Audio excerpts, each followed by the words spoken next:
Repetir el año escolar es muy triste, pero también tiene solución. Vamos a conversar sobre ese tema con Augusto Pérez Rosas, director del Instituto de Desarrollo Intelectual. Bienvenido, Hola, Augusto. ¿qué tal? Bienvenido. ¿Cómo les va? ¿Qué tal?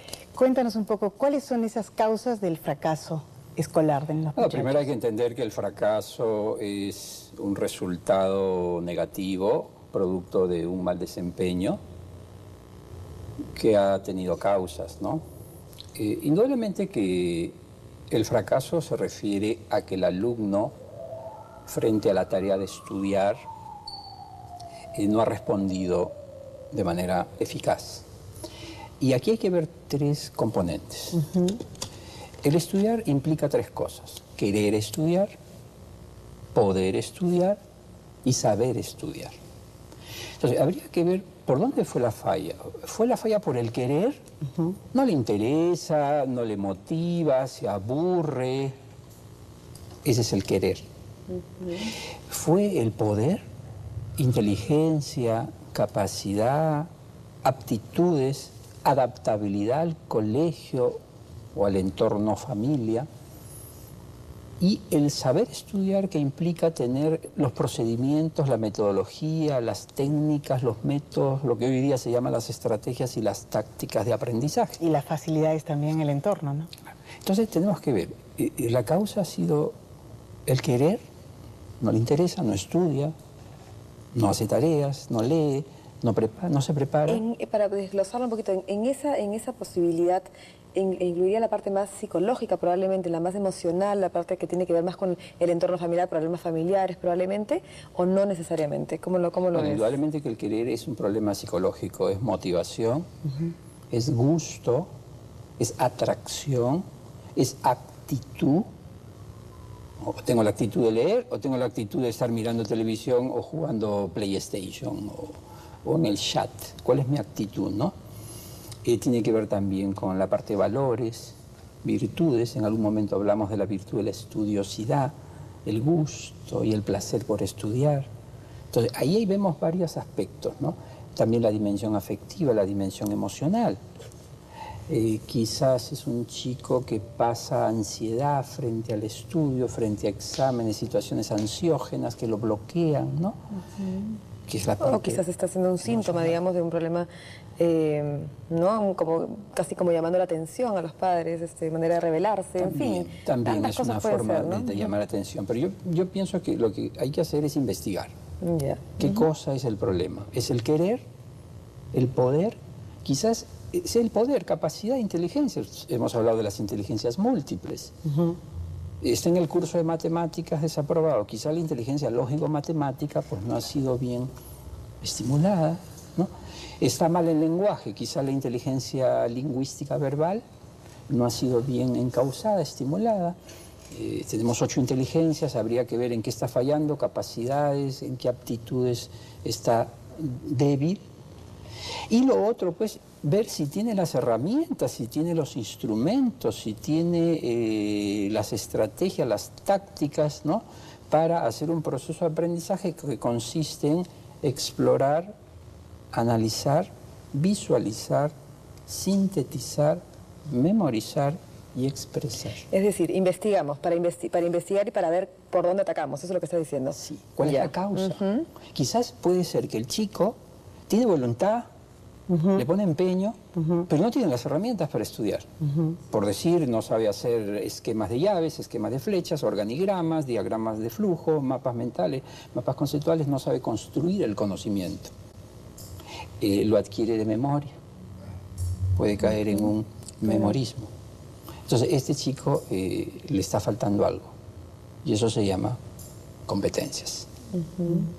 Que puede tener la voluntad, las ganas, puede poner empeño, pero al no tener las herramientas, las armas, falla. Y puede darse el caso de que tenga las herramientas, tenga las armas, los instrumentos, pero no le interesa en lo más mínimo. Entonces ahí está fallando la motivación. Entonces hay que investigar. ¿Es el querer estudiar, el poder estudiar o el saber estudiar? Y en base a eso, pues los padres tendrán que ver, diseñar una estrategia, ¿no?, para enfrentar ese ese fracaso escolar o esa repitencia, ¿no? Escolar. ¿Y cómo debe acoger el padre? O sea, porque me viene a la memoria ahorita hasta suicidios. Me acuerdo de uno en Arequipa, de un niño que no quería presentarle la libreta jalada al padre. O sea, ¿cómo debe recibir el padre al niño que le va a decir, padre, he repetido? O sea, ¿cuáles deben ser las primeras posiciones de emergencia? ¿Cómo se debe atacar el problema? Yo diría que lo primero que los padres tienen que hacer es tomar con serenidad la situación. Porque el estudio es proceso y resultado. Lo que estamos viendo, ¿qué cosa es? No es la causa, no. Es el efecto. Claro. Muy bien, ese efecto ha tenido causas. Pues con serenidad ver qué cosa ha fallado. Quizás los padres no han tenido una buena actitud frente al estudio del hijo. Quizás los padres no han tenido una responsabilidad compartida, porque desde mi punto de vista el estudio es una responsabilidad compartida entre hijos y padres. Antiguamente el padre le decía al hijo, ponte a estudiar, y el padre reclamaba notas. Pero entonces, bajo esta perspectiva, Augusto, digamos, la posibilidad del castigo al hijo estaría empezando a ser cuestionada, digamos, por una repitencia. Yo diría que el castigo empezaría por los padres. Así es.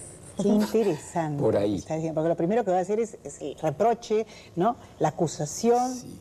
Y la humillación. Al final yo siempre es la digo a los humillación. padres, cuando reciben notas, calificaciones, ¿no? Los primeros responsables de esas notas son los padres. Si mi hijo está con notas excelentes, los primeros responsables son papá y mamá. Si mi hijo está con notas muy bajas, o está desaprobado, o está repitiendo, los primeros responsables son papá y mamá.